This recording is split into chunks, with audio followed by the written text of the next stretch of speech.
ఒప్పుకుంటావేమోనని నీ వెంటే తిరుగుతున్నాను. నువ్వు రాబర్ట్ కొడుకే కదా?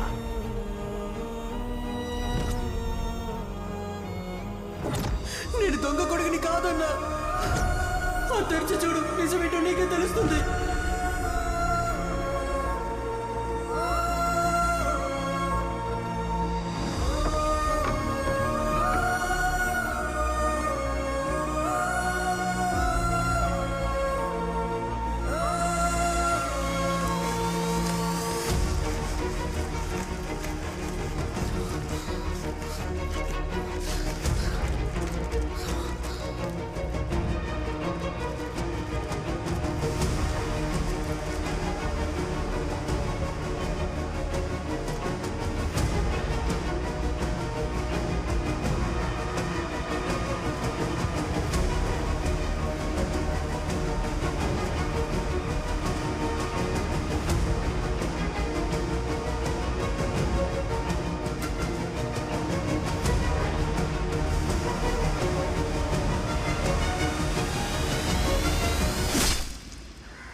ఏంటి కింగు, చేయాల్సిన పని చేయకుండా ఊరికే కూర్చుంటాయట?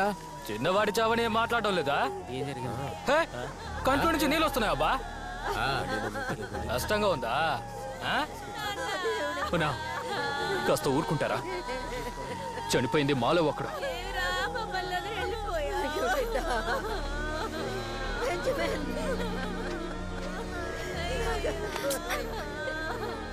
రక్తం కారుతున్నది కూడా తెలియకుండా ఎందుకు లాలి కూర్చున్నావు?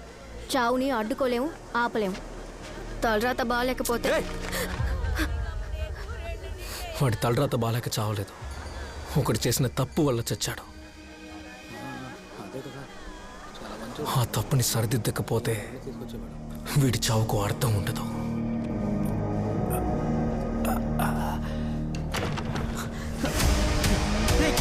చెప్పేదేనరా? వద్దు, చెప్పేది వినరా? నువ్వేనా చెప్పరా? రే కింగు, రారా కింగు, ఆ కుర్రాడేంట్రా చివరికి ఇలా చేసి చచ్చాడు. చాలా బాధ అనిపించింది. ఎడగనక లేకపోతే వాళ్ళందరినీ చంపేసి ఉండేవాళ్ళు. సరే వదిలే, నేను చూసుకుంటా.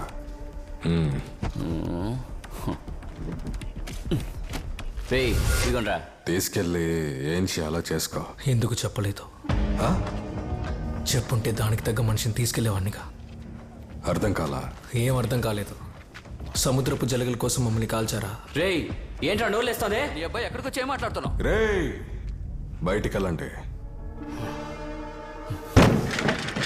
నీ అబ్బాయి బయటికి వెళ్ళండి. రే, సరుకుని తెరిచావా? నేను చావు గురించి మాట్లాడుతుంటే నువ్వేంటి సరుకు సరుకు అంటున్నావు? ఏంట్రా చావు చావు చావుని? సముద్ర జలగల్ని అమ్మితే మీ ఊర్లో మురికి కాలువలు కూడా బాగు చేయాలి. నువ్వు ఎవరికి ఏమైనా అమ్ముకో, అది నన్ను ఎక్కడికి ఎలా తీసుకెళ్ళమన్నా తీసుకెళ్తా, నాది బాధ్యత. కానీ వాడు చిన్న పిల్లాడు, అన్యాయంగా ఇందులో బలైపోయాడు. కూలి పనిచేసే నీకెందుకురా వ్యాపారం గురించి? ఇచ్చింది పుచ్చుకొని మూసుకొని వెళ్ళకుండా. ఎరా కింగు, బాగా విను. పోయిన ఒక ప్రాణం మాత్రమే కాదు, అక్కడున్న ప్రాణాలు మొత్తం నా సొంతరా. ఇంకా ఎన్ని ప్రాణాలు పోయినా తిండికి పనికి నా వెనకే రావాలరా. అది అంత సులభం కాదురా. పోయిన ప్రాణాలకు చాలా డబ్బిచ్చాను, అందులో నువ్వు పంది కుక్కలా తిన్నావు.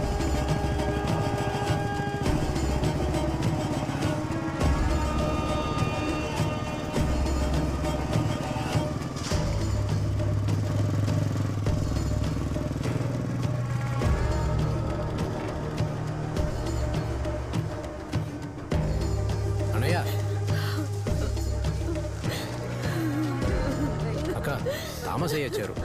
ఇన్ని రోజులు చావు నడ్డం పెట్టుకుని సంపాదించాడు. ఇప్పుడు తామసయ్య గారితో గొడవపడి ఇక ఎవరు ఈ ఊరు నుంచి పనికిరాని చెప్పేసి వచ్చాడు.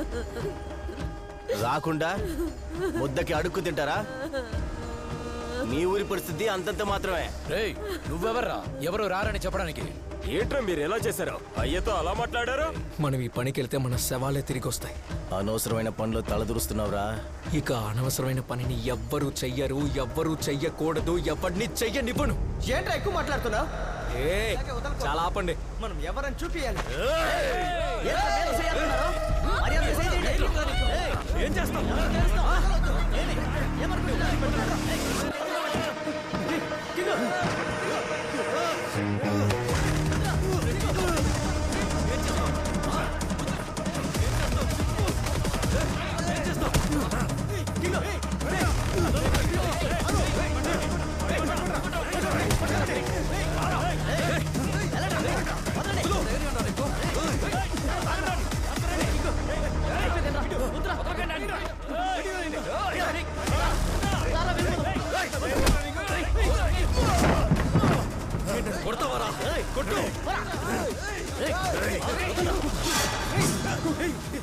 ప్రాణం మీద భయం లేని వాడు ఎవడైనా ఉంటే రండ్రా. కింగు వద్దు, చెప్పేది విను. రండి. రే థామస్, ఇక నీ పని అయిపోయింది. నువ్వు చేసిన తప్పులన్నింటినీ దేవుడు క్షమించాలని ప్రార్థించుకో. నేను లేకుండా నువ్వు ఎలా సరుకు దింపుతావో మేము చూస్తాం. మా నుంచి ఒక్కడూ రాడు. నిజంగానే నీకు ధైర్యం ఉంటే ఆ చావింటికి వచ్చి మా ఊరు వాళ్ళని క్షమించుకున్నాడు.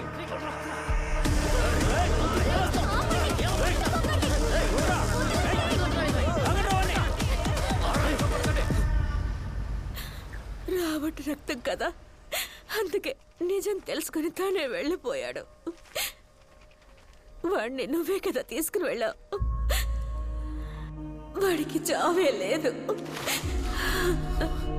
ఏ ఊరికి లేని కష్టాన్ని ఆ దేవుడు మనకే ఎందుకు ఇస్తున్నాడు? మన ఊరి సముద్రానికి శాపం లేకపోతే నా కొడుకు నా భర్త చనిపోయి ఉండేవారు కాదు.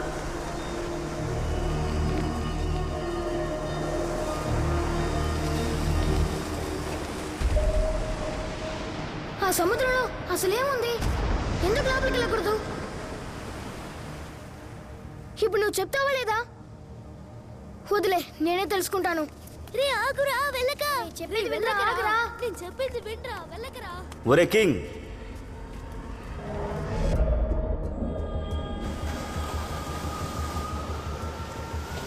ముప్పై ఏళ్ల క్రితం తువతూర్ ఎంతో సమృద్ధిగా అద్భుతంగా ఉండేది.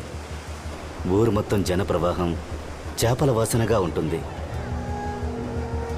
అప్పుడు నాకు 15-16 ఏళ్ల వయసు ఉంటుంది. ఊరు అలా ఉండడానికి ముఖ్యమైన కారణం మీ తాతయ్య, మా సాలమనయ్య గారు.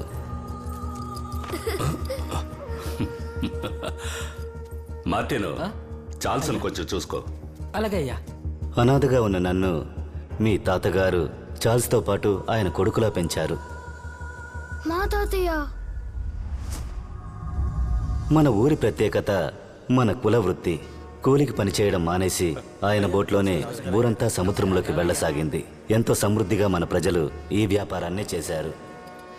కానీ ఎవరు కన్ను పడిందో ఏంటో, హఠాత్తుగా సముద్ర జలగ కోసం వెళ్ళిన వాళ్ళు శవాలుగా ఒడ్డుకొచ్చారు. అన్యాయం జరిగిందయ్యా, చూడండయ్యా. రోజురోజుకి శవాల సంఖ్య పెరుగుతూ వచ్చింది. దీన్ని బాగు చేయడానికి సాలమనయ్య గారు వెతుక్కుంటూ వెళ్ళిన ఒకరే స్టీఫెన్ బోసయ్య. పోరంబోకుల్లా తిరుగుతుంటారు చూడు, వాళ్ళందరి తాట తీస్తారు.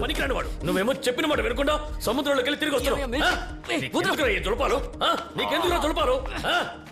మిలిటరీలో ఉన్నందువల్ల ఏంటో బోసయ్యని ఊరు భయం కలిసిన మర్యాదతో చూస్తుంది. రే, సముద్రపు జలగల్ని పట్టుకోవడం మనం తరతరాలుగా చేస్తున్నదే కదా. ఇదేమి తప్పు కాదు కదా. ఎందుకని ఇలా పడి చనిపోతున్నారు? ఏమీ అర్థం కావడం లేదు. తరతరాలుగా చేస్తున్నదే, కానీ ఈ రకం జలగలు సముద్ర గర్భంలోనే దొరుకుతాయి. అందుకే వీటికి సంతలో విలువ ఎక్కువ. వీటిని పట్టుకోవడానికి వెళ్ళి సముద్ర జలాల లోతున అర్ధాంతరంగా చనిపోతున్నారు. అలాంటప్పుడు ఎందుకు వెళ్తున్నట్టు? ఆశ ఎవరికుండదు. సరే, ఇప్పుడు మీరు ఏం చేద్దాం అనుకుంటున్నారు? మన పూర్వీకులందరూ శ్వాస బిగబట్టిన వాళ్లే. ఈ తరం వాళ్ళకి ఆ కళ అబ్బలేదు. ఎప్పుడైనా వాళ్ళకది నేర్పితే జీవనాధారంగా ఉంటుంది. అందుకే నేను వెతుక్కుంటూ. అయితే యాంటనీ కోసం నా దగ్గరకు వచ్చావా? నువ్వు సాయపడకపోతే ఊళ్ళో ఉన్న కుర్రకారు మొత్తం తండ్రులను పోగొట్టుకుని నడివీధిన పడతారు. నేను నిర్ణయం మీద ఎన్నో ప్రాణాలు ఆధారపడి ఉన్నాయి. బోసయ్య కోరుకున్నందువల్ల యాంటనీ ఊరు ప్రజలకు శ్వాస బిగబట్టడం నేర్పించడానికి వెళ్లారు.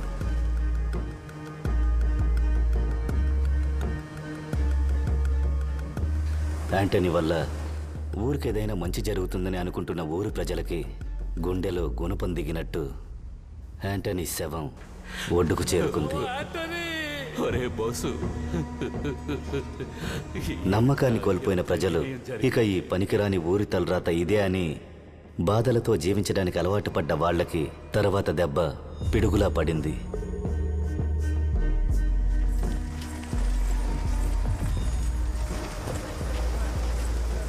మీరంతా అనుకుంటున్నట్టు మనోళ్ళు చనిపోయింది సముద్ర జలగలు పట్టడానికి వెళ్ళి కాదు.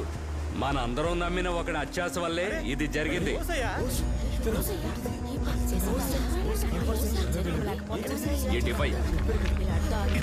ఈ బంగారపు రాళ్ళ కోసమే ఊరి ప్రజల్ని బెదిరించి చిత్రహింసలు పెట్టి సముద్రంలో ఉన్న బంగారు నిధిని దోచుకోవడానికే చంపేశాడు. సముద్రం లోతున ఒత్తిడి తట్టుకోలేక ప్రాణాలు విడిచారు మన కుర్రాళ్ళు. వీడొక్కడే బంగారు పాకలకి మన కుర్రాళ్ళనే ఎరగా వేశాడు. అది తెలిసిందని యాంటోనీని స్నేహితుడిని కూడా చూడకుండా చంపేశాడు. వీడిని ఏం చేయాలి? మనల్ని మోసం చేసినోడిని ఏం చేయాలని అడుగుతారేటి? ఏంట్రా చూస్తున్నారు? కొట్టి చంపండి.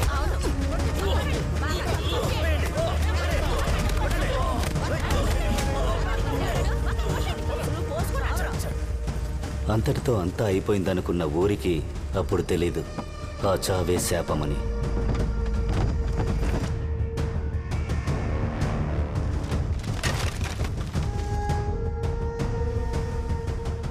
తర్వాత రోజు బోస్ కోపం ఊరు మొత్తాన్ని వేటాడింది. చేపల వాసన వచ్చిన ఊళ్ళో శవాల కంపు కొట్టింది. ఊరు మొత్తం మరణ ఘోష. చెవులు మూసుకున్నా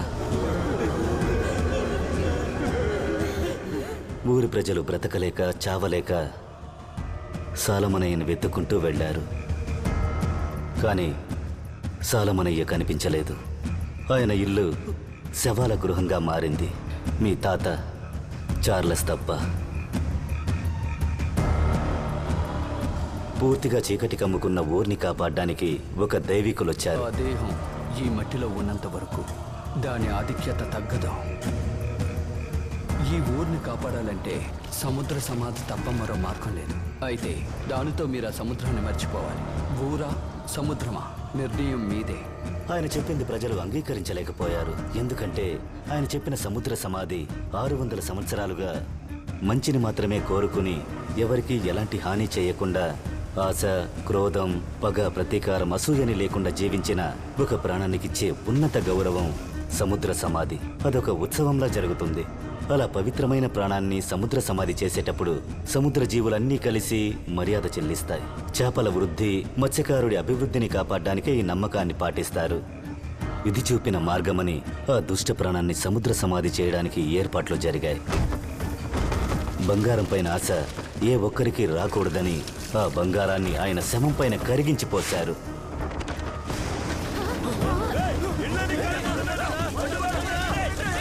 కరిగించిపోసిన బంగారపు వేడిని బోసయ్య ఊరు మొత్తం గ్రహించేలా చేశాడు.